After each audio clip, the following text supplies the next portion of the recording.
നമസ്കാരം, മലയാളി വാർത്തയിലേക്ക് സ്വാഗതം. എയർ ഇന്ത്യ വിമാനം അടിയന്തരമായി നിലത്തിറക്കി. ബോംബ് ഭീഷണിയെ തുടർന്നാണ് എയർ ഇന്ത്യ വിമാനം അടിയന്തരമായി നിലത്തിറക്കുന്ന സാഹചര്യമുണ്ടായത്.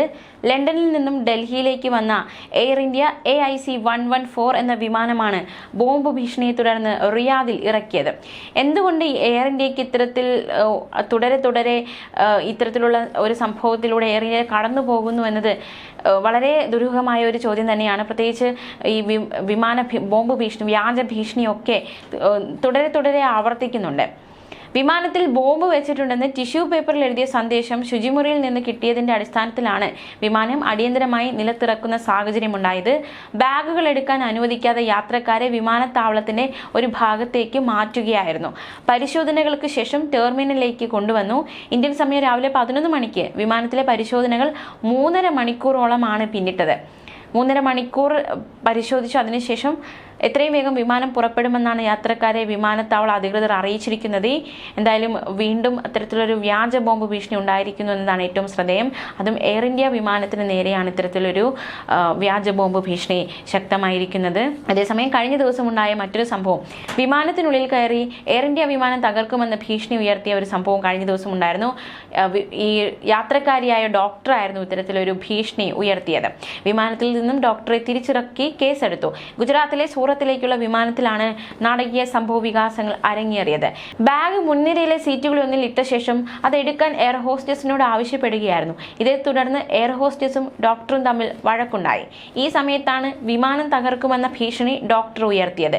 യലഹങ്ക സ്വദേശി ഡോക്ടർ വ്യാസ് ഹീരൽ മോഹൻ ഭായിക്കെതിരെയാണ് ഇത്തരത്തിലൊരു കേസ് വിമാനത്താവള പോലീസ് കേസെടുത്തത്. പൈലറ്റ് ഇടപെട്ടിട്ടും പ്രശ്നം അവസാനിപ്പിക്കാൻ സാധിച്ചില്ല. ഇതോടെയാണ് പോലീസ് വിഷയത്തിൽ ഇടപെട്ടത്. ഡോക്ടറെ തിരിച്ചിറക്കുന്ന തരത്തിലേക്ക് കാര്യങ്ങൾ നയിക്കപ്പെടുകയായിരുന്നു. അതേസമയം കഴിഞ്ഞ ദിവസമുണ്ടായ മറ്റൊരു സംഭവം, ഹൈദരാബാദിൽ നിന്ന് മുംബൈയിലേക്ക് 92 യാത്രക്കാരുമായി പുറപ്പെട്ട എയർ ഇന്ത്യ വിമാനം സാങ്കേതിക തകരാറിനെ തുടർന്ന് വെള്ളിയാഴ്ച റദ്ദാക്കി. മുംബൈയിലേക്കുള്ള AI 2534 വിമാനമാണ് റദ്ദാക്കിയത്. സാങ്കേതിക തകരാർ ശ്രദ്ധയിൽപ്പെട്ടതിനെ തുടർന്ന് യാത്രക്കാരെ ഇറക്കി മറ്റൊരു എയർ ഇന്ത്യ വിമാനത്തിൽ കയറ്റിവിടുകയായിരുന്നു.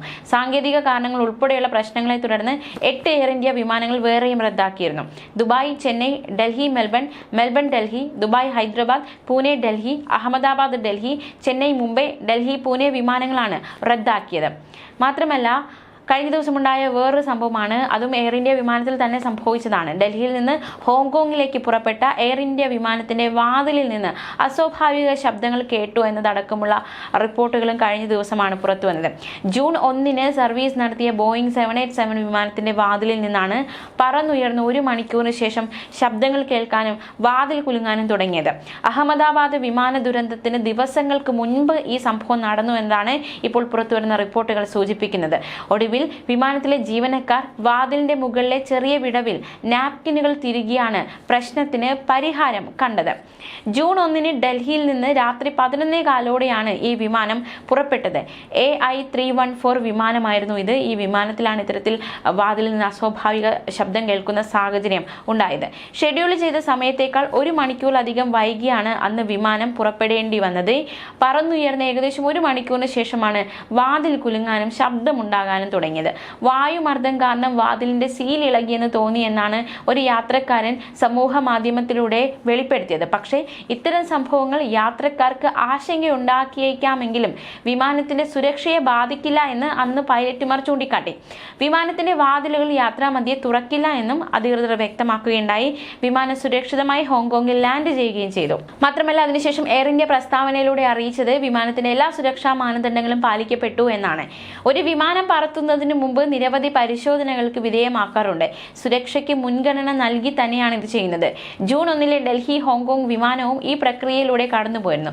വിമാനയാത്രയ്ക്കിടെ ഡെക്കറേറ്റീവ് ഡോർ പാനലിൽ നിന്ന് ഹിസിംഗ് ശബ്ദം കേട്ടു. എന്നാൽ അപകടമില്ലെന്ന് ഉറപ്പിച്ച ശേഷം ജീവനക്കാർ വേണ്ട നടപടികൾ സ്വീകരിച്ചുവെന്നും എയർ ഇന്ത്യ വ്യക്തമാക്കി. ഹോങ്കോങ് വിമാനത്താവളത്തിൽ ലാൻഡ് ചെയ്ത ശേഷവും എഞ്ചിനീയറിംഗ് ടീം വിമാനം പരിശോധിക്കുകയുണ്ടായി.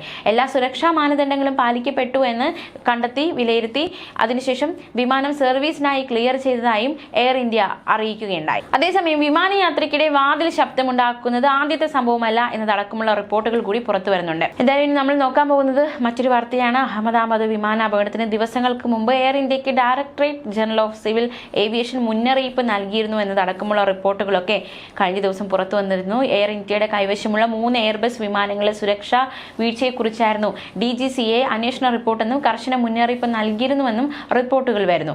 വിമാന ദുരന്തം സംഭവിച്ച ബോയിങ് 7878 ഡ്രീം ലൈനർ വിമാനത്തെക്കുറിച്ച് അന്വേഷണ റിപ്പോർട്ടിൽ പരാമർശമില്ലെന്നും മുന്നറിയിപ്പ് നൽകിയിരുന്നില്ലെന്നുമാണ് റിപ്പോർട്ടുകൾ പുറത്തുവരുന്നത്.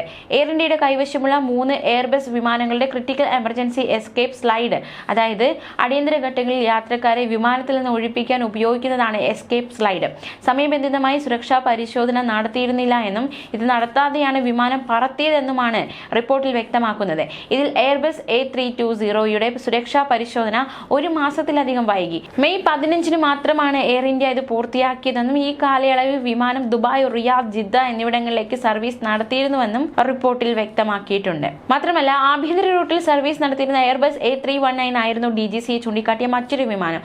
3 മാസത്തിലധികമാണ് ഈ വിമാനത്തിന്റെ പരിശോധന വൈകിയത്. റിപ്പോർട്ടിൽ പറയുന്ന 3ാമത്തെ വിമാനത്തിന്റെ പരിശോധന 2 ദിവസം വൈകിയിരുന്നു.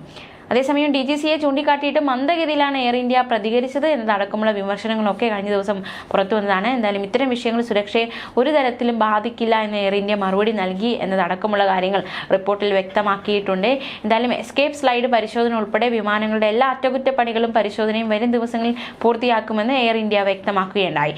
എന്നാൽ വിഷയത്തിൽ DGCAയും എയർബസും പ്രതികരിച്ചിട്ടില്ല. 2023 23 സുരക്ഷാ ലംഘന കേസുകളാണ് DGCA റിപ്പോർട്ട് ചെയ്തതെന്നും ഇതിൽ 12 എണ്ണം എയർ ഇന്ത്യയും എയർ ഇന്ത്യ എക്സ്പ്രസും ഉൾപ്പെട്ടതാണെന്നും പാർലമെന്റിൽ വ്യോമയാന മന്ത്രി ചൂണ്ടിക്കാട്ടിയതും ഈ അവസരത്തിൽ എടുത്തു കാണിക്കേണ്ടതാണ്. അതേസമയം വിമാനത്താവളങ്ങളുടെ പരിസരങ്ങളിൽ ഉയരം കൂടിയ കെട്ടിടങ്ങളും മരങ്ങളും നിയന്ത്രിക്കാനായുള്ള കരട് ചട്ടം കേന്ദ്ര വ്യോമയാന മന്ത്രാലയം പ്രസിദ്ധീകരിച്ചു. കഴിഞ്ഞ വർഷം നിലവിൽ വന്ന ഭാരതീയ വായുയാൻ നിയമത്തിന്റെ ചുവട് പിടിച്ചാണ് ചട്ടങ്ങൾ. വിമാനം പറന്നുയരുന്നതിന് കെട്ടിടങ്ങളും മരങ്ങളും തടസ്സമാണെന്ന് ബോധ്യപ്പെട്ടാൽ അത് നീക്കം ചെയ്യാൻ ആവശ്യപ്പെടാം. ആവശ്യമുടമ അംഗീകരിച്ചില്ലെങ്കിൽ കളക്ടറുടെ ഇടപെടൽ വഴി പൊളിച്ചു മാറ്റുകയോ മുറിച്ചു മാറ്റുകയോ ചെയ്യാം. വിമാനങ്ങളുടെ ലാൻഡിങ്ങിനും ടേക്ക് ഓഫിനും ഏതെങ്കിലും കെട്ടിടമോ മരമോ തടസ്സമാണെന്ന് വിമാനത്താവളത്തിലെ ഓഫീസർ ഇൻചാർജിന് തോന്നിയാൽ ഇത് സംബന്ധിച്ച സർക്കാർ നോട്ടിഫിക്കേഷൻ ഉടമയ്ക്ക് നൽകണം. തുടർന്ന് വ്യോമയാന ഡയറക്ടർ ജനറലിന് വിമാനത്താവളം റിപ്പോർട്ട് നൽകണം.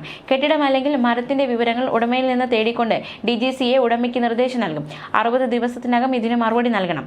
നൽകിയില്ലെങ്കിൽ വിമാനത്താവളം ആദ്യം നൽകിയ റിപ്പോർട്ട് അതേപടി പരിഗണിക്കും. ഉടമയുടെ മറുപടി വിമാനത്താവളത്തിലെ ഓഫീസർ ഇൻചാർജ് മുഖേനയാണ് DCAക്ക് കൈമാറേണ്ടത്. മറുപടിയിൽ പറയുന്ന കാര്യങ്ങൾ വിമാനത്താവള അധികൃതർ നേരിട്ട് പോയി പരിശോധിച്ചുറപ്പിക്കണം. വിമാനത്താവളം കൈമാറിയ വിവരങ്ങൾ അനുസരിച്ച് കെട്ടിടത്തിന്റെ ഉയരം കുറയ്ക്കാനോ മരം വെട്ടാനോ DGCAക്ക് ഉത്തരവിടാം. ഉത്തരവിട്ടാൽ 60 ദിവസത്തിനുള്ളിൽ ഇത് പാലിക്കാൻ ഉടമയ്ക്ക് ബാധ്യതയുണ്ട്. പാലിച്ചില്ലെങ്കിൽ കളക്ടർ വഴി കെട്ടിടം പൊളിക്കാനോ മരം മുറിക്കാനോ ഉത്തരവിടാം. കളക്ടറുടെ നടപടിക്ക് മുൻപ് ഉടമയ്ക്ക് അപ്പീൽ നൽകാനും സൗകര്യം ഒരുക്കിയിട്ടുണ്ട്. ന്യൂസ് ഡെസ്ക് മലയാളി വാർത്ത.